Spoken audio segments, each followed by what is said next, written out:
खलीफावाद की समाप्ति तुर्की में कब संपन्न की गई? खलीफावाद जो है, खलीफावाद जो तुर्की में हुआ करता था, उसका समाप्ति कब किया गया था? तो उस खलीफावाद की समाप्ति जो है कब किया गया था बताइए। ऑप्शन क्या है? 24, 30, 19, 20। तो खलीफावाद की समाप्ति 1924 में किया गया था, 1924 में किया गया था, जो हमको कहाँ दिख रहा है? ऑप्शन नंबर ए में दिख रहा है ना। तो ऑप्शन नंबर ए हमारा क्या हो जाएगा? सही उत्तर हो जाएगा, है ना, ऑप्शन नंबर ए। खलीफावाद की समाप्ति कब हुआ था? 1900। अगला सवाल देखिए, क्वेश्चन नंबर 4 का, किस तिथि को पूर्ण स्वतंत्रता दिवस घोषित किया गया? स्वतंत्रता दिवस कब घोषित किया गया था बताइए। तो पूर्ण स्वतंत्रता दिवस कब घोषित किया गया था? 1930 में ना, 1930 में। लेकिन इसमें दिक्कत क्या है ना, सारा एक दो तीन गो में 1930 है, 2 गो में 1930 है। तो 1930, लेकिन कब? 26 नवंबर 1930 को, 26 नवंबर 1930 को। डेट याद रखिएगा, कब? 26 नवंबर, जो कि 26 नवंबर हमको कहाँ दिख रहा है? सॉरी, 26 नवंबर नहीं, 26 जनवरी को, 26 जनवरी को, 26 जनवरी हमको कहाँ दिख रहा है? ऑप्शन नंबर बी में दिख रहा है ना, 26 जनवरी 1930। 26 नवंबर नहीं, 26 जनवरी 1930 को। तो 26 जनवरी 1930 ऑप्शन नंबर बी में दिख रहा है। तो ऑप्शन नंबर बी हमारा क्या हो जाएगा?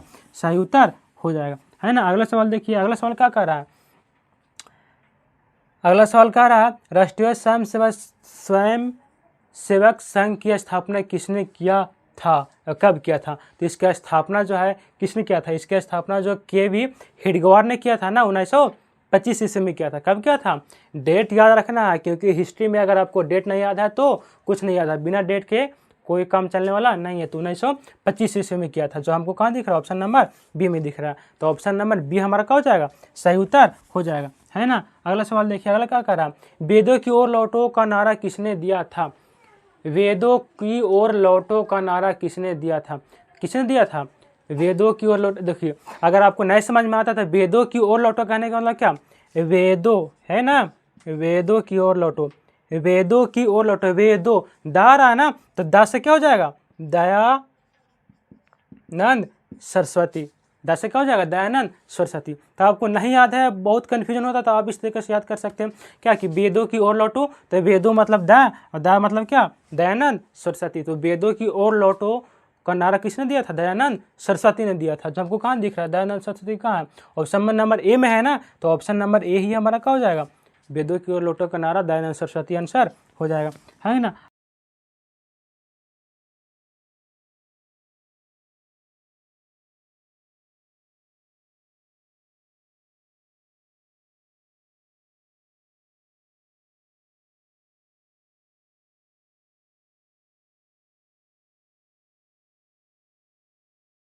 वल्लभ भाई पटेल को सरदार की उपाधि किस किसान आंदोलन में दिया गया था? किसमें? वल्लभ भाई पटेल को क्या बोलते हैं? वल्लभ भाई पटेल को क्या बोलते हैं? सरदार बोलते हैं ना। पूछते सरकार, सरदार किसको बोलते हैं? सरदार वल्लभ भाई पटेल को सरदार बोलते हैं ना। तो कब दिया गया था? बारदोली सत्याग्रह में दिया गया था, है ना। किस में दिया गया था? बारदोली में। बारदोली कहाँ है? ऑप्शन नंबर ए में है। तो ऑप्शन नंबर ए हमारा क्या हो जाएगा? सही उत्तर हो जाएगा, है ना। ऑप्शन नंबर ए हमारा क्या हो जाएगा? सही उत्तर हो जाएगा। अगला सवाल देखिए, अगला सवाल क्या है?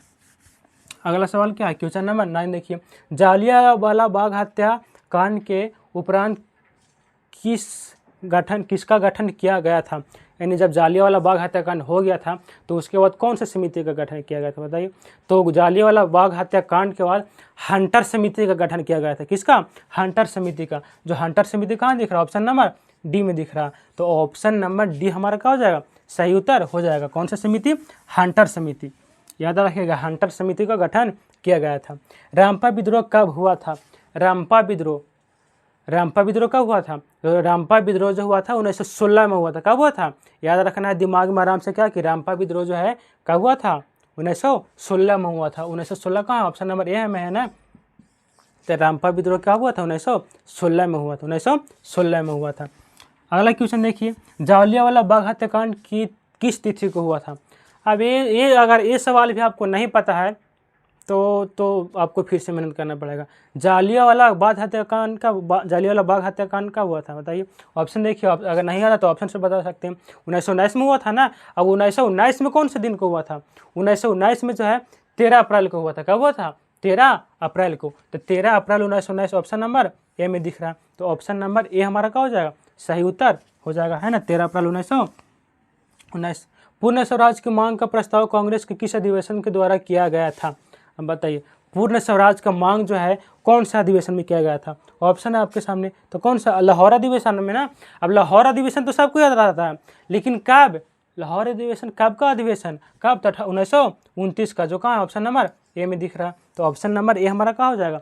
सही उत्तर हो जाएगा लाहौर अधिवेशन 1929 के द्वारा, है ना, ऑप्शन नंबर ए। अगला सवाल देखिए क्या कह रहा, भारतीय कम्युनिस्ट पार्टी की स्थापना किसने किया था? भारतीय कम्युनिस्ट पार्टी की स्थापना किसने किया था बताइए? तो भारतीय कम्युनिस्ट पार्टी की स्थापना जो है किसने किया था? एम.एन. राय ने किया था ना, एम.एन. राय। किसने किया था? M N. Roy. Option number A, option number A हमारा सही उत्तर हो जाएगा। आप कमेंट बॉक्स में ये चीज़ जरूर बता दीजिएगा कि आप 25 में से कितना क्वेश्चन को, सवाल को सही कर पाए हैं, है ना, ताकि हमको पता चले कि आपका तैयारी किस लेवल का चल रहा है। अगला सवाल आपके सामने, सविनय अवज्ञा आंदोलन कब और किस यात्रा से शुरू हुआ था? सविनय अवज्ञा आंदोलन जो है कब और किस यात्रा से शुरू किया गया था? कब किया गया था? तो दांडी यात्रा से शुरू किया गया था ना। सविनय अवज्ञा आंदोलन किस? दांडी यात्रा से। कब? 1920 में। सविनय अवज्ञा आंदोलन 1920 में, जो कहाँ है? दांडी यात्रा का, ऑप्शन नंबर ए में।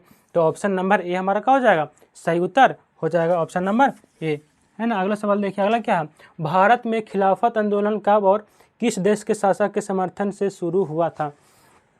तो अभी पहला क्वेश्चन में ये बताए थे, क्या बताए थे? तुर्की से ना। किससे? तुर्की से। लेकिन कब? 1920 में। 1920 में, जो कहाँ दिख रहा है? ऑप्शन नंबर बी में दिख रहा है। तो इसका करेक्ट आंसर कितना हो जाएगा? ऑप्शन नंबर बी, तुर्की से, है ना। अगला देखिए क्या कर रहा, गदर पार्टी की स्थापना किसने किया था और कब? तो गदर पार्टी की जो स्थापना था, क्या किसने किया था? गदर पार्टी की स्थापना किया था लाला हरदयाल ने। लाला हरदयाल ने, याद रखना है कान में अच्छा से, गदर दिमाग में, कि गदर पार्टी की स्थापना किसने किया था? लाला हरदयाल ने किया था। कब? 1913 ईस्वी में। 1913 ईस्वी में, जो कहाँ दिख रहा है? ऑप्शन नंबर सी में दिख रहा है। तो ऑप्शन नंबर सी हमारा कब हो जाएगा? और क्या हो जाएगा? सही आंसर हो जाएगा, है ना। अगला देखिए क्या कर रहा, भारतीय राष्ट्रीय कांग्रेस के प्रथम अध्यक्ष कौन थे? अब बताइए, पता है आपको भारतीय राष्ट्रीय कांग्रेस के प्रथम अध्यक्ष कौन थे? ऑप्शन देखिए, नहीं पता है तो कौन थे? ये तो नहीं पता है तो भले इनका नाम नहीं पता एम.एस. चंद्र बनर्जी, लेकिन सबको पता है कि डब्ल्यू.सी. बनर्जी। डब्ल्यू.सी. बनर्जी पता है ना। तो डब्ल्यू.सी. बनर्जी एम.एस. चंद्र बनर्जी थे, जो कहाँ दिख रहा है? ऑप्शन नंबर ए में दिख रहा है। तो ऑप्शन नंबर ए हमारा क्या हो जाएगा? सही उत्तर हो जाएगा, है ना। अगला सवाल देखिए क्या कर रहा, साइमन कमीशन के अध्यक्ष कौन थे? बताइए, साइमन कमीशन के अध्यक्ष कौन थे? सामान्य आयोग का गठन किया गया था ना, तो इसका अध्यक्ष कौन थे? तो इसका अध्यक्ष जो थे कौन थे? रिचर्ड स्ट्रेजी थे। रिचर्ड स्ट्रेजी, जो कहाँ दिख रहा है? ऑप्शन नंबर डी में दिख रहा है। ऑप्शन नंबर डी में दिख रहा है। तो ऑप्शन नंबर डी हमारा क्या हो जाएगा? सही उत्तर हो जाएगा। अगला देखिए, किस देश के शासक को खलीफा कहा जाता था? एक क्वेश्चन अब तक 3 बार बता चुके हैं। जहाँ भी खलीफा से संबंधित, खलीफा तो खिलाफत आंदोलन से संबंधित आएगा। किस देश को? तुर्की को। किसको? तुर्की को, जो कहाँ दिख रहा है? तुर्की कहाँ है? तुर्की ऑप्शन नंबर सी है ना। ऑप्शन नंबर सी में दिख रहा है। तो ऑप्शन नंबर सी हमारा क्या हो जाएगा? सही उत्तर हो जाएगा। ऑप्शन नंबर सी हमारा क्या हो जाएगा? सही उत्तर हो जाएगा, है ना। अगला सवाल का, चौरी चौरा चौरी हत्याकांड कब हुआ था? ये तो सबको पता होना चाहिए। अगर आपको 2026 में मैट्रिक एग्जाम देना है तो आपको 100% ये सवाल आना चाहिए कि चौरी चौरा हत्याकांड कब हुआ था? बताइए, चौरी चौरी हत्याकांड कब हुआ था? 1922 में हुआ था ना। 1922 में कब? 1922 तो सामने ऑप्शन है, लेकिन डेट 1922 में कब? तो याद रखिएगा, चौरी चौरा हत्याकांड 5 फरवरी 1922 को हुआ था। चौरी चौरा हत्याकांड 5 फरवरी 1922। क्या? 5 फरवरी 1922, जो कि हमको कहाँ दिख रहा है? ऑप्शन नंबर ए में दिख रहा है। तो ऑप्शन नंबर ए हमारा क्या हो जाएगा? सही उत्तर हो जाएगा। अगला सवाल देखिए क्या है, साइमन आयोग भारत कब आया? बताइए, साइमन आयोग जो है भारत कब आया था? साइमन आयोग से संबंधित पहले एक सवाल किए ना हम, तो साइमन आयोग जो है भारत कब आया था? 1928 में आया था ना। 1928 में। अब 1928 तो सबको सब ऑप्शन है, तो 1928 में कब? फरवरी 1928 में। साइमन आयोग भारत कब आया? फरवरी 1928 में। फरवरी 1928, तो कहाँ है? ऑप्शन नंबर बी में है ना। तो ऑप्शन नंबर बी हमारा सही उत्तर हो जाएगा, है ना। अगला सवाल देखिए, क्वेश्चन नंबर 22, पुनः समझौता कब हुआ था? पुनः समझौता कब हुआ था बताइए? पुनः समझौता जो हुआ था कब हुआ था? पुनः 1932 में हुआ था। पुनः समझौता 1932 में हुआ था। पुनः समझौता 1932 में। अब देखिए 1932 कहाँ, ये तो दिक्कत है। 1932 तो सब में है, अब हमको डेट याद करना पड़ेगा। तो डेट का 26 सितंबर 1932। क्या 26 सितंबर 1932। पुणे समझौता जो है 26 सितंबर 1932 में हुआ था, जो कहाँ दिख रहा है, ऑप्शन नंबर डी में दिख रहा है। तो ऑप्शन नंबर डी हमारा सही उत्तर हो जाएगा। अगला सवाल देखिए, अगला क्या कह रहा, अखिल भारतीय ट्रेड यूनियन कांग्रेस की स्थापना कब किया गया था? बताइए, अखिल भारतीय ट्रेड यूनियन की स्थापना कब किया गया था? तो इसका स्थापना जो है कब किया गया था? 1920 में ना। कब? 1920 में। 1920 हमको कहाँ दिख रहा है? ऑप्शन नंबर डी में दिख रहा है। तो ऑप्शन नंबर डी हमारा क्या हो जाएगा? करेक्ट आंसर हो जाएगा, है ना। अगला सवाल देखिए, क्या कह रहा, 1919 से 47 तक का 1919 से 47 तक का भारतीय स्वतंत्रता संग्राम किस नाम से जाना जाता है? तो याद रखिएगा, जो 1919 से क्या 1947, कहने का मतलब क्या, 1919 से जब तक भारत आज़ाद हुआ था 1947 में, तब तक का जो वहाँ की अवधि या काल है, उसको क्या बोलते हैं? गांधी युग के नाम से जानते हैं। कौन सा युग? गांधी युग। क्यों? क्योंकि इस काल में क्या हुआ था, महात्मा गांधी जो है भारतीय स्वतंत्रता संग्राम में या तो भारत को आज़ाद दिलाने में महात्मा गांधी का बहुत बड़ा योगदान रहा था, है ना। इसी कारण से इस काल को, इस अवधि को हम लोग क्या बोलते हैं? गांधी युग के नाम से जानते हैं। जो कहाँ दिख रहा है? ऑप्शन नंबर सी में दिख रहा है। तो ऑप्शन नंबर सी, इन्हें खाली गांधी युग रट लेना। गांधी युग इसलिए बोलता है ना क्योंकि गांधी जी का बहुत ज़्यादा योगदान था, है ना। तो गांधी युग बोलते हैं, ऑप्शन नंबर सी में दिख रहा है। और आज का लास्ट सवाल क्या है?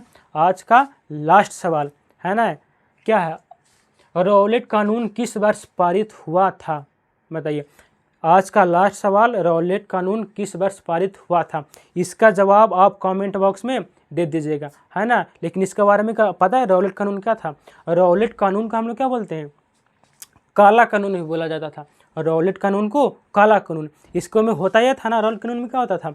रौलेट कानून कहने का मतलब क्या, अगर उसका शक हुआ अंग्रेज को कि चलो ये कुछ कर रहा है, तो डायरेक्ट इसमें बोला ना अपील ना दलील ना वकील, कुछ नहीं, सीधा शक के आधार पर क्या किया जाता था? गोली मार दिया जाता था। अगर देखा, जैसे अभी मान लो कोई दारू पी रहा है तो उसमें जेल ले जाओ, प्रूफ दो, ये करो, तब ना कुछ करेगा, फांसी देगा। पहले क्या था, इसमें रौलेट कानून में उस कानून के अनुसार जहाँ भी सरकार को शक हुआ, डायरेक्ट हाँ गोली चलाएगा, काम खत्म। उसको इतना टेंशन नहीं है कि हाँ काहे हुआ, का हुआ, है ना। तो सोचिए रौलेट कानून कितना खतरनाक था। तो इसका जवाब आप कमेंट बॉक्स में दे दीजिएगा। मिलते हैं आपसे अगले वीडियो में। Thank you.